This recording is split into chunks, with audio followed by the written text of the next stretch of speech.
আপনি বলেন এই কিছুদিন আগে আবু সিদ্দিক নাম শুনেছেন? একটা মুসলিম ছেলে, এর আগেও আমরা শুনেছি মুসলিম ছেলেদেরকে মারা হয়েছে, দেখেন আফরাজুলের কথা মনে আছে, আনিস খানের কথা মনে আছে, আবু সিদ্দিক। আব্বা আমি এই কথাটা বলছি, আমি এই স্টেজে আসার আগেই একটা নিউজ দেখলাম, ছাত্রবাসে এরশাদ নামে এক ব্যক্তিকে পিটিয়ে মারা হয়েছে চোর সন্দেহে। এই রিসেন্টলি আপনারা কাল সকালে হয়তো দেখবেন। মাওলানা রবিউল ইসলাম হুজুর এসে গেছে, তাকবীর দেন, নারে তাকবীর, আওয়াজ করে বলেন নারে তাকবীর, নারে তাকবীর। মাওলানা রবিউল ইসলাম সাহেব, মাওলানা রবিউল ইসলাম সাহেব, নারে তাকবীর, নারে তাকবীর। মাশাআল্লাহ হুজুর এসেছেন, আপনাদের কাছে আসবেন। চলুন একটু আলোচনা শুনি। আমি যে কথা বলছিলাম, বাংলার পরিস্থিতির কথা বলছি, একটু মাথায় রাখেন। কোন পথে পা বাড়াচ্ছেন, কোন পথে চলছেন? মউত তো আমার আপনার জন্য যখন তখনই আসতে পারে, কথা বোঝা গেল না? মরে কখন আসবে এটা আমি আপনি কেউ জানি না।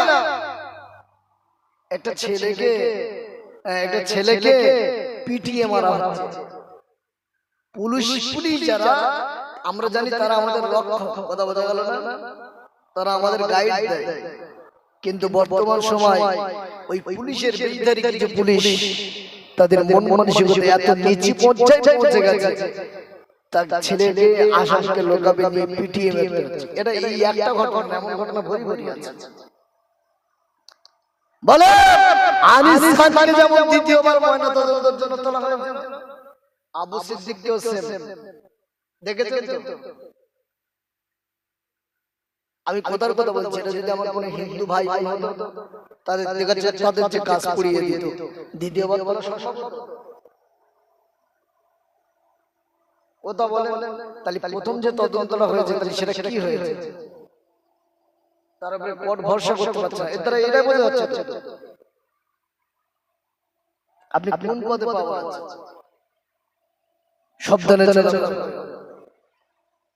সাবধানে চলাফেরা করেন, আল্লাহর ভয় অন্তরে রাখেন, আহলে বায়াতের মহব্বত অন্তরে রাখেন। দেখেন আজকে ওকে মারছে আবু সিদ্দিককে, কালকে আমাকে মারবে, গ্যারান্টি আছে? কথা বলেন।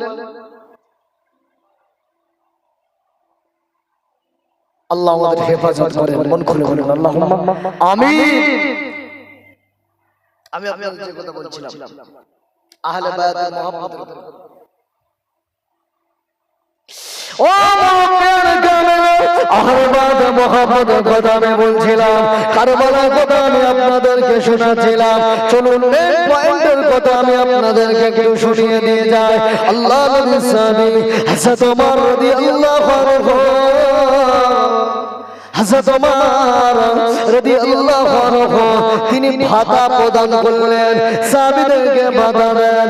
হযরত ইমাম হুসাইন, হযরত ইমাম হাসান রাদিয়াল্লাহু আনহুমা দুই ভাইকে 1000 দিরহাম করে দেয়, আর নিজের ছেলে আব্দুল্লাহকে 500 দিরহাম।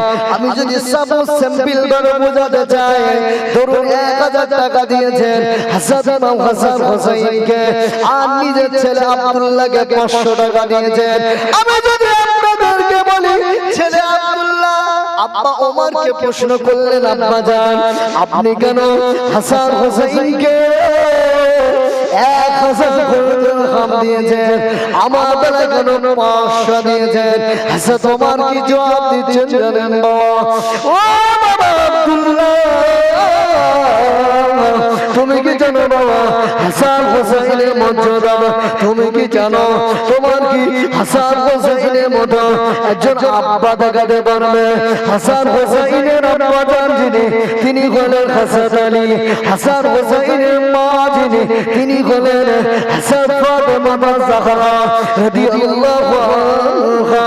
ও বাবা আব্দুল্লাহ, তুমি কি পারবে না হাসান হুসাইনের মতো নানু দেখাতে? না, তুমি কি জানো হাসান হুসাইনের যিনি নানু, তিনি হলেন সাইয়্যিদুল আম্বিয়া মুহাম্মদুর রাসূলুল্লাহ সাল্লাল্লাহু আলাইহি ওয়াসাল্লাম। ও আব্দুল্লাহ, তুমি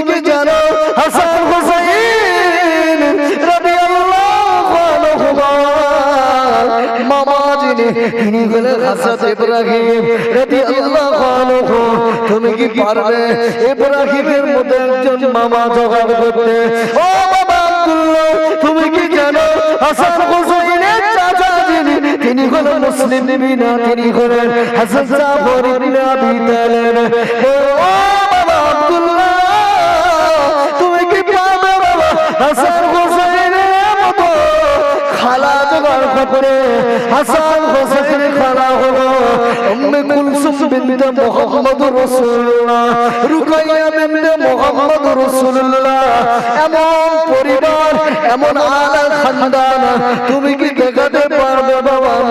না, তাই আমি ওমর বঞ্চ উচ্চ মর্যাদার দিক দিয়ে আহলে বায়তের মহব্বত আমি তোমাকে পিছিয়ে রেখে নিজের সন্তানকে পিছিয়ে রেখে আহলে বায়তের মহব্বতকে প্রাধান্য দিয়েছি। জোরে বলেন না সুবহানাল্লাহ। তাকবীর দেন, নারে তাকবীর, নারে তাকবীর।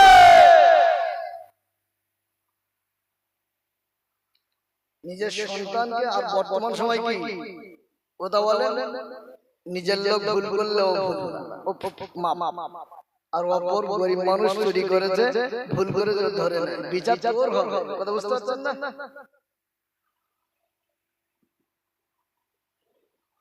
বিচার একদিন হবে, ইয়াউমুল কিয়ামah বিচার করবেন আমার আল্লাহ। কথা বুঝতে পারছেন?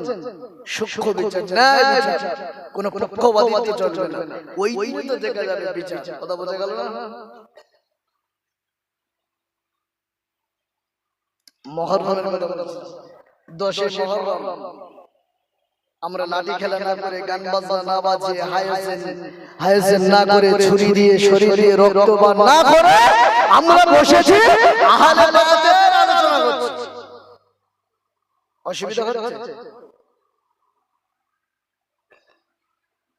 ইমাম হুসাইন রাদিয়াল্লাহু আনহু কারবালার মাঠে একের পর এক সব শহীদ হয়ে যাচ্ছে।